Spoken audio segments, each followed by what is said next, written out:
never stop learning as much as you can. Find out what you want to do in life. Even if you don't go into it, think about a backup plan.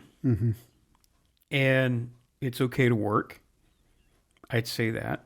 Yeah. It is okay. There's nothing wrong with it. Yeah. I love working. I mean, I love getting to do what I do. And even if I wasn't doing this, I still love working because I think that. Well, idle hands are the devil's tool, right? Well, I've heard that. And I think if you're just sitting there not doing anything, I think a lot of people think, oh, that person's being lazy and not doing anything for the world or whatever. You're not doing anything for yourself. Right. You're not fulfilling your purpose. Right. And I think everyone has a purpose. I think everyone has something in them that they can do. And when I was growing up, my dad was a janitor at a school. And what I told my mom, I said, I want to go to college to be a janitor. Okay. But I saw how hard he worked. And I thought, well, what's wrong with that? What if you become someone who's great at, what if you're the head of waste management? What if you're the head of something else? A cleaning service, a multi-million-dollar cleaning service, whatever. You're going to find something to do. And if you have that purpose, I think everyone can reach what they want to do, but you have to work at it. It's not going to just fall into your lap. Yeah. And I know a lot of people think, what is it? You hear it sometimes in church. And I really think it's a big mistake when you hear this, where, I don't have to I can just sit back and God will do it for me. Well, you still need to do something. Right. You can't, I'm not you saying have to move. God wants you to move. Yes. You can't just sit there and not do something. If I was going to do what I'm doing now, I couldn't have done it just sitting there and just waiting for God to send me business. Right. I had to put my work into it. And if I didn't do that, then I couldn't be where I am now without that.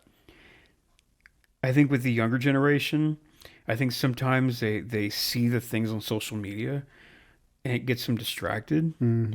They get influenced by the wrong people. That's intentional. Yes, I think it is.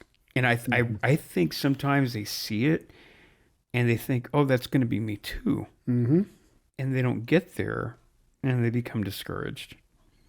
And when you become discouraged, it can be very hard. You can fall off really bad. Or or you'll just say, okay, it wasn't for me. Then you get back up and keep going. But there's a lot of that happens, and they get discouraged. And I think that's sad to see that. I think the other thing too is with learning, yes, you're going to learn at school, but learn outside of school. Right. Pick up a book, read something online, research something online. My wife and I will talk about different things, and it's because of when she'll ask me a question about something, and I say, oh yeah, I've read about this. And I've read about that.